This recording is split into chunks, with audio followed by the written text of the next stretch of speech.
Wow. You'd never guess what this art piece is made of. Lacquer, which is another very iconic element in Yangjiang culture. Let's go check it out some more. Yangjiang lacquerware is one of the 3 treasures of Yangjiang. Initially, Yangjiang lacquerware was widely used to produce daily household items and was very popular both domestically and internationally. Over time, everyday utensils have gradually been replaced by modern technology, posing challenges to this exquisite craft.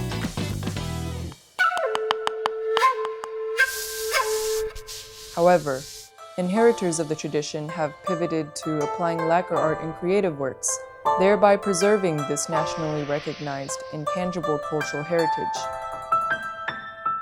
Now I'm going to try to make a lacquer fan all by myself. It's very fun. Picked out these 3 colors. So this time I'm going to try turquoise, red, and gold. What's interesting about making the lacquer fan is that it's completely random, so you can't really control it that much. I'm truly delighted to be able to take a piece of Yangjiang back home.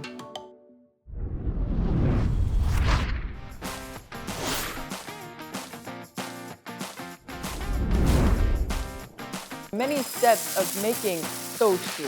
First you got to select and wash the black beans, and then after that it has to be fermented for about 5 days.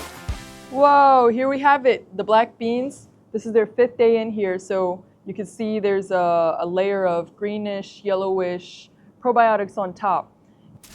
After the fermenting is complete, they wash off the probiotics and put it into sealed jars for about 25 to 35 days. And then that's when we can enjoy this delicacy.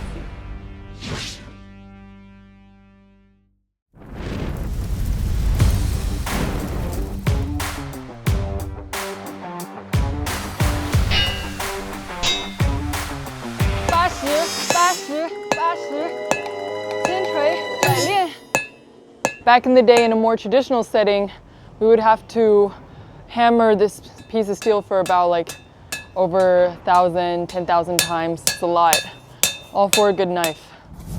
In China, Yangjiang is known as the capital of knives and scissors, with a history that dates back over 1,400 years. So coming straight to the source was an incredible experience. I got to see the blend of traditional craftsmanship and modern technology that drives this industry. Yay, here it is, the seamlessly attached handle that I made.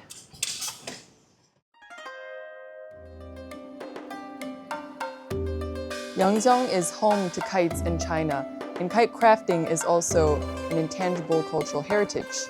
Another strong characteristic of the Yangjiang kite is how vibrant and colorful it is, and also how creative in different shapes and forms it could take.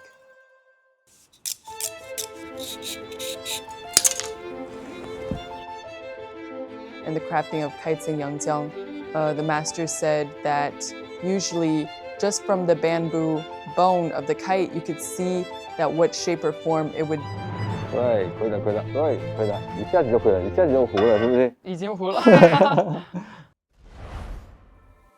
南海1号这个船还原了我们打捞起来这个南宋古船了。通过我们这个风筝的这个船啊，向外面传播，让更多人了解我们这个风筝文化的过程中，再了解我们这个阳江的这个海事文化。